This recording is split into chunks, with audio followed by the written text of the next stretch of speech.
Hello friends, ఎలా ఉన్నారు? Welcome to Happy Sweety vlogs. ఈరోజైతే నేను అందరికీ ఎంతో ఇష్టమైన అలాగే హెల్దీ అయిన జొన్న దోశ ఎలా చేయాలో చూపించబోతున్నాను. దానికోసమైతే ముందుగా నేను ఒక గిన్నెను తీసుకొని అందులో ఒక గ్లాసు మినపప్పునైతే వేసుకుంటున్నాను. నేను ఏదైతే గ్లాసుతో మినపప్పును తీసుకున్నానో అదే గ్లాసుతో 2 గ్లాసుల జొన్నలను అయితే తీసుకుంటున్నాను. ఇక్కడైతే నేను తెల్ల జొన్నలను అయితే యూజ్ చేస్తున్నాను. ఇప్పుడు ఆ మిశ్రమాన్ని మనం ఒకసారి చేత్తోనే మంచిగా కలుపుకోవాలి. తర్వాత దీనిలో తగినన్ని వాటర్ అనేది పోసుకొని ఒక 7 నుంచి 8 గంటలు అయితే నానబెట్టుకోవాలి. అలా నానబెట్టుకున్నప్పుడు మాత్రమే దోశ పిండి అనేది మంచిగా ఉంటుంది. ఇలా 8 గంటలు నానబెట్టుకున్న తర్వాత దీన్ని నేను వేరే వాటర్తో అయితే నీట్గా కడుక్కున్నాను. తర్వాత ఈ మిశ్రమాన్ని మిక్సీ జార్లో అయితే వేసుకున్నాను. ఇప్పుడు నేను దోశ పిండి టెక్చర్ వచ్చేటట్టు అయితే మిక్సీ చేసుకుంటున్నాను.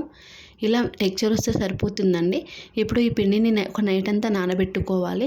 తర్వాత మరుసటి రోజున నేనైతే దోశ అనేది వేసుకుంటున్నాను. నేనైతే దోశ పిండిలో కొంచెం సాల్ట్ అయితే వేసుకున్నాను, మీరు కూడా వేసుకోండి. అలాగే ఈ జొన్న దోశలో చాలా పోషకాలు అయితే ఉంటాయండి. Protein, iron, copper, potassium, phosphorus ఇవి ఉండడం వల్ల మన బ్లడ్ ప్రెషర్ అనేది కంట్రోల్లో ఉంటుంది. అంతేకాకుండా గ్లూటెన్ ఫ్రీ ఆహారం అండి. ఎవరికైనా గ్లూటెన్ సెన్సిటివ్ ఉన్న వాళ్ళు ఇది తీసుకోవడం వల్ల చాలా బాగుంటుంది.